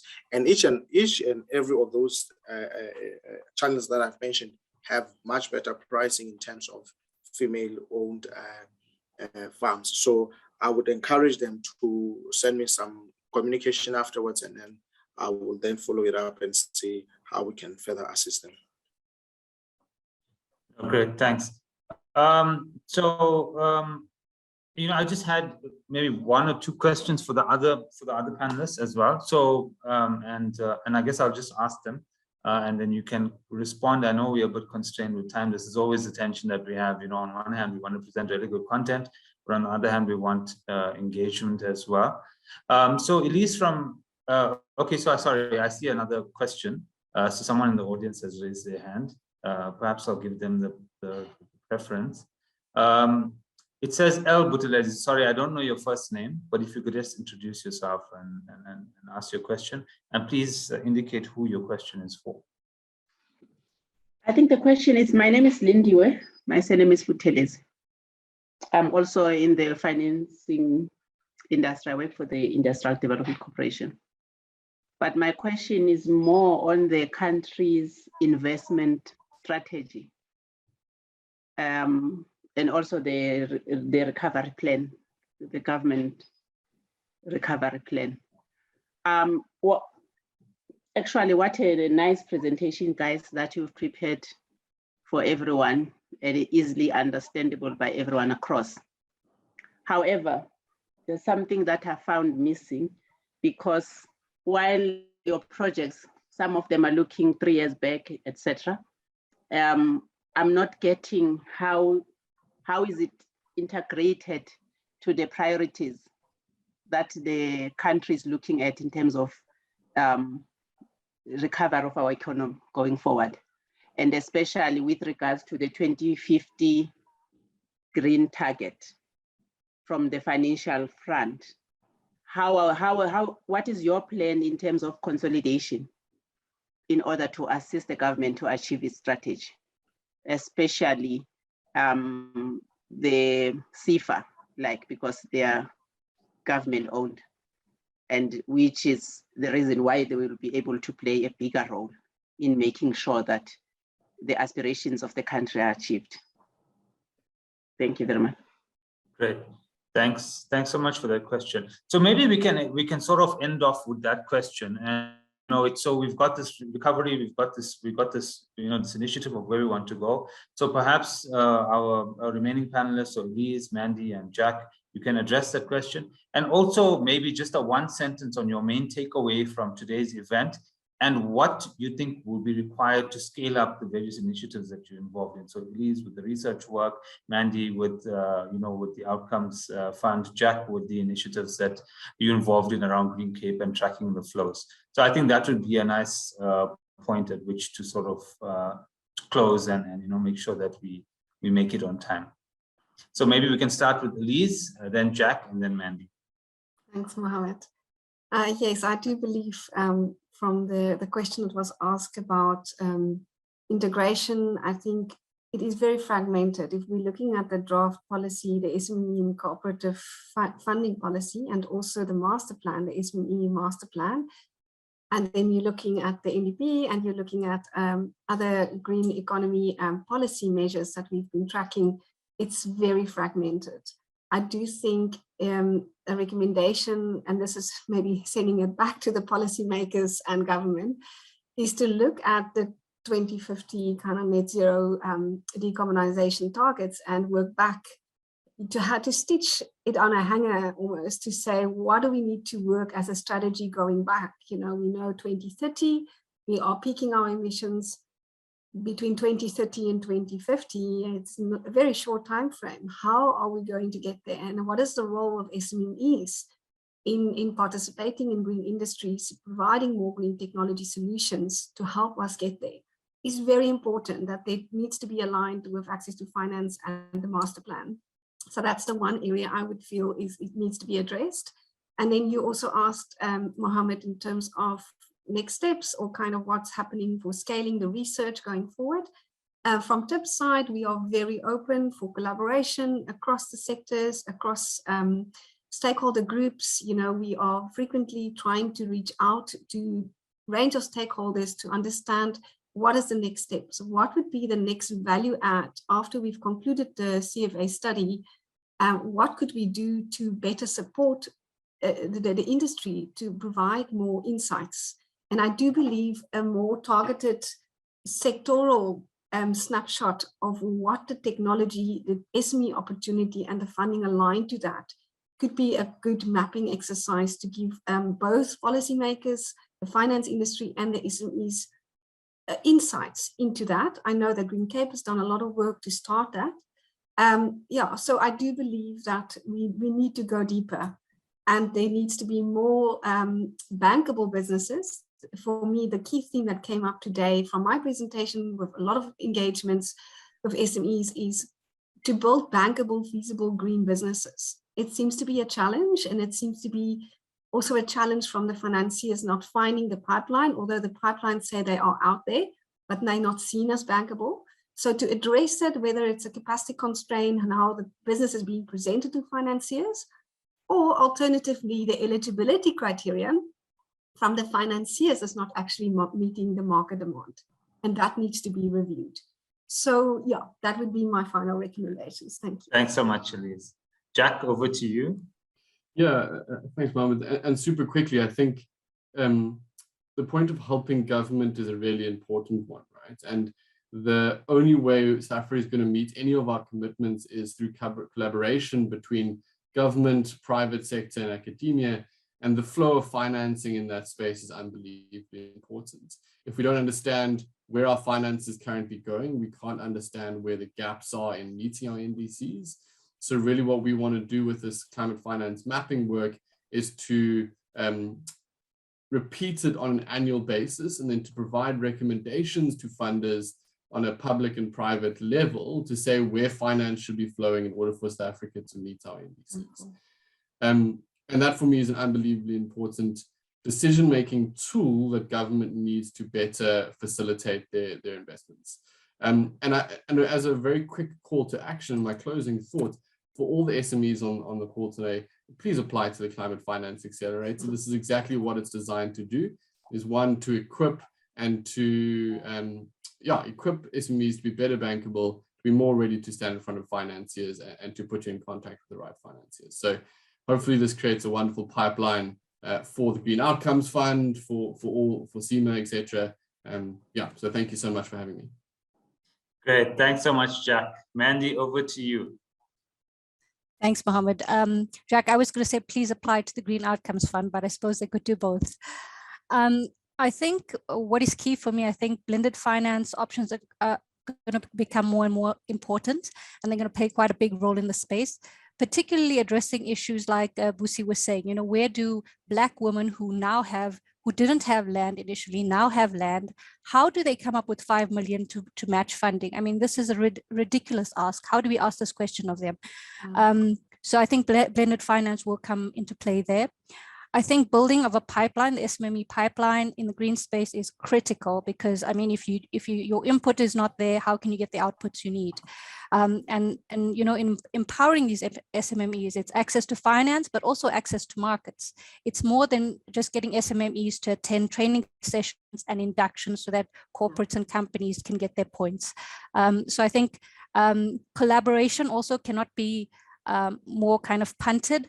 I think collaboration between the different sectors is going to move us forward. And there's a lot of knowledge that's currently available, but there's still a lot of work that needs to be done in the building of the ecosystem and the infrastructure in the space. So thanks a lot for this opportunity, guys. Should I come in, Elise? You're welcome. You're welcome. Mohammed is also back. You're welcome. Sifa, please go ahead. That's all.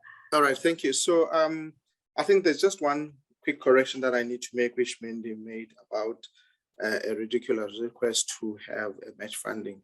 So no SMME is being asked to present a match funding of that level.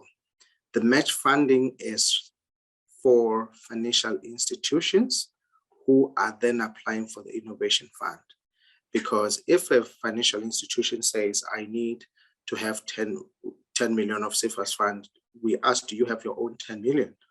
Then that way you are able to access a large number of SMEs, which you can then run for the foreseeable future. So that's essentially at that level. I needed to make that clarity so that it's not for the SMEs, obviously.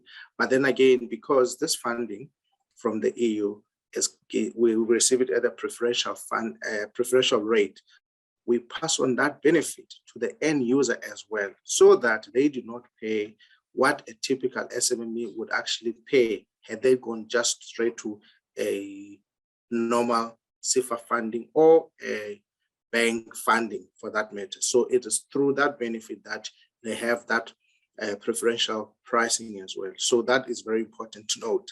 But now, also the last part would then be the Mandy has already mentioned, Jack has already mentioned. So those are the partnerships from a credit guarantee point of view that we try to partner with, to say, as you own land to this, we are prepared to give you a guarantee to cover you against the risk of default, which then makes it even easier for these SMME borrowers to have even a better pricing, because you have now mitigated the risk of lack of collateral and of course risk of default, because you're down providing to say that 1 million that you're either going to give to this SMME, should there be a default, you are not losing the entire million. We are then able to give you back your 800 as opposed to losing it all. So we exist purely to provide those kind of partnerships. So I would imagine that after this, obviously, we're going to have some discussions on how we're going to partner together so that we can access this greater pool of SMMEs. Thank you. Okay, thanks to all of our panelists for attending today and sharing the really detailed expertise and insights from the various initiatives that they've been involved in. I just want to say again, all the presentations will be made available to all of the attendees. We will also make the recording available to everyone who was here today, as well as people who perhaps could not make it here today, so that everyone else could benefit. Please keep a lookout for our future tips events. We try to share them as widely as we possibly can, and look forward to seeing all of you again fairly soon. Thanks, and hope you enjoy the rest of your day. Ciao.